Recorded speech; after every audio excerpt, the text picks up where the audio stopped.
everybody, welcome back to Movie Reviews. Today I'm looking at Dick Tracy from 1990. This is quite interesting. Another interesting film. It is produced, directed, and starring Warren Beatty as Dick Tracy, who actually I think is a perfect casting choice for Dick Tracy, of course. Now, for people who don't know, Dick Tracy was a private investigator in the 1940s. Just to fight crime, but also fight some weird, off-the-ball gangsters. People who had head like prunes, very spotty, and bit lumpy, a bit more blobby, if you know, bit lumpy, a bit fatter, if you know what I mean. Quite weird type designs for villains, if you know what I mean. Quite scary. Now, when this came out in 1990, it was quite successful. It did well, and obviously it's a classic very much. It's a 90s classic film, very much. Visually, it's fantastic because it incorporates a lot of map paintings, but also it makes it look like it's from like a comic strip, very much like what the original Dick Tracy comics were. It sort of enters that world slightly, doesn't it? And the way it looks, the way it's nicely filmed, Warren Beatty did a fantastic job doing this film. And obviously his performance of Dick Tracy is quite nice. There's a bit of warmth to him.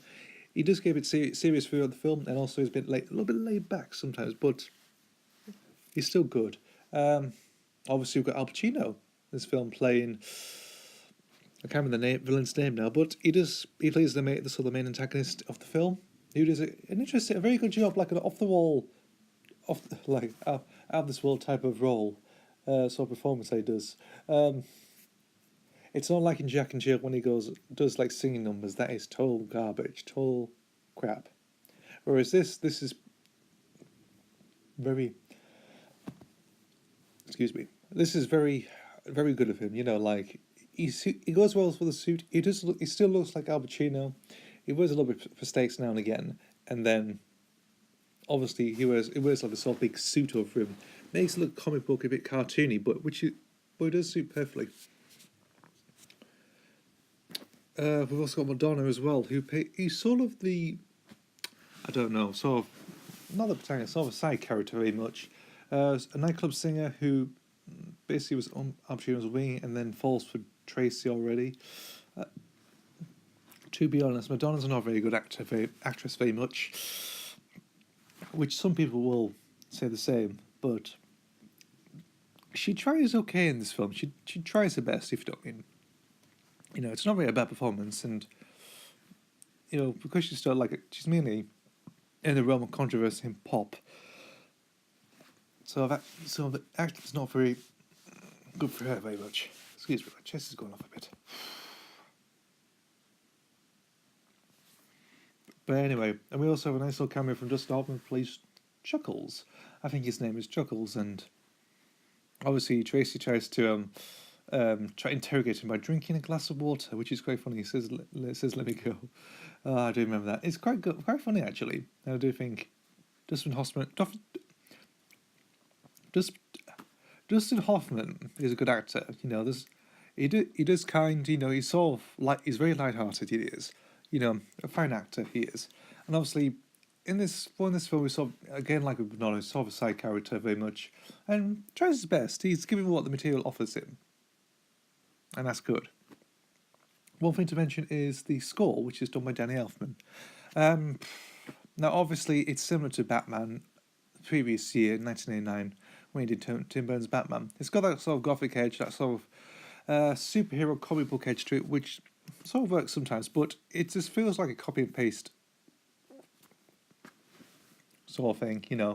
It's basically some composers very much that use the same thing, like with Hans Zimmer, very much like with scores today. You always have that Hans Zimmer approach, and what Oliver Harper said in his Batman Begins retrospective review is basically you can put like a Hans Zimmer score anywhere, and it's still in a different superhero movie, and it still makes it successful. Same with this one, it just sort of borrows elements from Batman, and also the time Edward Scissorhands, and yeah, it is sort of borrows like Gothic edge a little bit, if you know what I mean. It's sort of like repeating itself. It's being repetitive, if you know what I mean. But it all works. You know, it all works sometimes. You know, Elfman, as good as he is, he's a bit of a Marmite person sometimes. Either you love his work, like if you love his scores, but some people just doing it like what he's been doing. Like it's all very similar, if you know what I mean. Like it, like what he is, yeah. So anyway, Dick Tracy. I do think it's a good film. It's a nice comic book adaptation of maybe a character that you have never seen before. It's like with other films like The Fountain, The Shadow, Watchmen. Also, some of these great characters that you never really see on the big screen very much. You still have to see it on the small screen, especially on Netflix. Like because you have like Iron Fist, Luke Cage, Jessica Jones, all them sort of things. You know, getting the Netflix treatment. And obviously, there was no sequel planned for this film, very much, which is quite a shame. And Warren Beatty said, well, I think he said like he's still interested in doing it, but he's in his 70s now. You can't really have like an older Dick Tracy, like a sequel with an older Dick Tracy still fighting crime against Al Pacino's character, or maybe a different character, depends. But I think we're still hungry for another sequel, or maybe a reboot, right, which might be good doing the rounds, or maybe a television series. Because at the moment now, because Netflix is in full swing, Marvel are doing well with their own series seasons, if you know what I mean, of the shows they're doing.